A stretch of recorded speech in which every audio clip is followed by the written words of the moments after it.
is type, I can say that is rare. Because in the midst of that, he's living like a man who is already living above the situation he's into. Though he made mention of his heart condition. I don't know how he's being taken care of in the prison. But in all, I think he's not depressed as I thought. Because we went to comfort and encourage him so that he can remain strong, and then also share one or two things from the gospel with him so that we can also pray together, which we did. So I think if you ask me, he was even advising and encouraging us, telling me to tell the Biafran youths, the Igbo youths to calm down, and that they shouldn't take any law in their hands, that they should all be in the right frame of mind, that they shouldn't go to start destroying things, that the cause of the law is taking effect. He believed that the judgment was full of injustice, that the appeal court would certainly correct it. He showed me some irregularities in the charges in comparison to the sentences. Some of the things he was sentenced for were the things that happened while he was in DSS custody. So he was asking me, how could I have done these things in the custody of DSS? From him, I discovered that about 3 to 4 unknown gunmen in the East. One of them, according to him, is those imported from outside to destabilize the East so they can tag him with it. Number 2 is one he called economic unknown gunmen, those who are making money from the situation, just leveraging on that to sap people. And the other one, the other guy in Finland, whom he said he wrote a letter with his hand to him to let him know that he's not supporting what he's doing. Now, outside his health condition where he talked to you about, did he express fear or concern about his ability to pursue his appeal, looking at the distance from Abuja and his legal team? Those were actually main areas of his concern. Apart from that, he was very composed in the prison, but he was raising concern because he was right there talking to the other Controller General or one of the directors of prison that came to us. Because as we were talking, people were there, some prison warders were there to monitor what we were saying, to be sure we were not discussing. Warders. Yes, but I think the Controller General came in along the line to let us know that our time has elapsed. I came in about 3 times, and I had him raising an issue that he's supposed to be in Abuja tomorrow to reconcile his record with the high courts before they proceed in filing in the appeal court, without which appeal court cannot hear his case on foot. And he has only 90 days window to pursue this case. So he was not quite happy that no signal has been given to SoKoto to bring him to Abuja on 28th to do that and return back. I also heard when he was requesting to talk to his lawyer over an issue that the lawyer was raising about misunderstanding about some things he wrote in, he gave him to file for him. He's feeling bad about not being able to speak to his lawyers, but I remember very well that he sacked his lawyers. No, he didn't sack his lawyers. But it was everywhere. No, he didn't sack his lawyers. So what did he do? He decided to defend himself in this case and employed the lawyers as consultants to advise him. That was what he told you? Yes. Okay. So they were still working. Even right when I was there, one of the lawyers came in with me, Dr. Barrister Keleti, and I landed Jimako, and Maxwell came a day before I came, and things like that. So the lawyers were still working with him, but they work as consultants with him.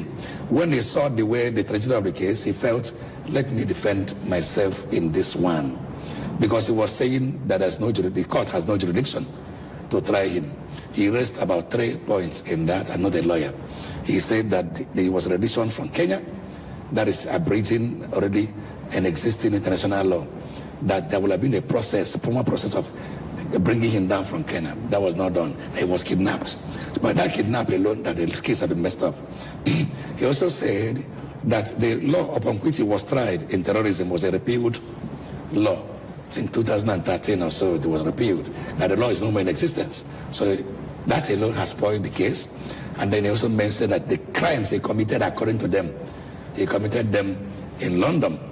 And that case should be tried in London, not in Nigeria. And again, that nobody will have been a terrorist talking. Like something like churches who pray, die. If they say die, and people die, would they say that they are the ones who kill them? If you don't catch anybody in the act with a gun shooting. He also raised an alarm that are people who carry gun around that have not been arrested. I don't want to go into those ones now. If you say he was supposed to be tried in London, he was brought back to Nigeria and he was tried in the competent court. And that's the point. It was that the court, being competent, has no jurisdiction over the matter because of this point he raised. That's why he challenged the jurisdiction he put a motion for challenging the decision of the court. And according to him, the court did not pay attention to that motion at all. That according to the court somebody who is on trial, do you think it's right for that person to exhibit some certain behaviors while in court? That is also an issue. From another lawyer who was there, he behaved rudely. But the lawyer said that he understands why he was behaving rudely. There was not given room to tender his final written address, which is a right of every defendant, that the court refused him tendering that. And that is a kind of incriminating him. But that's the only way he can put a defense to every allegation that was levied against him in that place. By telling the judge, God punish you? Because when he said that was when the judge denied him that final written address. He now knew that this is an injustice. It is not normal with the law court. Are you in support of Kanu? I know in support of what he did in the courts, but I also know he's a human being who can overreact. Even Jesus one day became angry and pulled the cane. Are you supporting him for everything from the beginning to where he is right now? I did not support some of his actions, but I support his agitation. Okay. Because Nigeria is collapsing. You and I know that. And not only Kanu, from SoKoto Street, I discovered that even outside in the street of SoKoto, Fulanis, some of them, good ones among them, who are rational enough, are in support of But do you realize that he actually called for people to be killed? I don't follow his broadcasts. I am so busy to know whether he said that or not. But I'm telling you, people's feeling. That day he was condemned, or rather sentenced, in the whole of Biafran land, in the whole of Igbo land. I am a bishop, I'm around.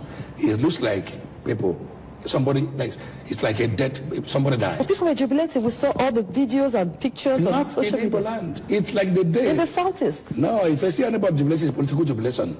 I am telling you as a bishop, we are close to the people. It's like somebody died in Igbo land. It's like the hope of the Igbos buried. That is how average young man in Igbo land felt that day.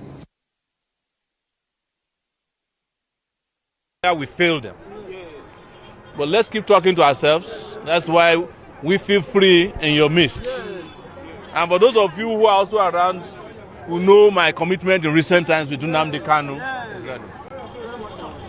we are fighting to ensure that he's not scapegoated to keep Nigeria one. To keep Nigeria one requires justice, not life imprisonment or death sentence. Being born in Nigeria is already death sentence. So nobody can scare me with death sentence. The moment you are born in this country, you have been sentenced to death, either by default or by accident. And being unable to eat, feed, have a roof over your head, and not be able to send your children to school, not to be able to live secure life, that is life imprisonment, in case you don't know. So Kanu is not going to suffer anything that has not suffered before. All these things they are doing, they have done it before, it didn't work. They did it with Kensariwa. He told them, he said, I'm going to be the last person who will deal with you people in a reasonable way. After Kensariwa was killed, they know what they lost to Niger Delta militants. Maybe Kanu is the last person from Igbo land who will speak the language of peace and the right to self-determination. The next generation may not do that.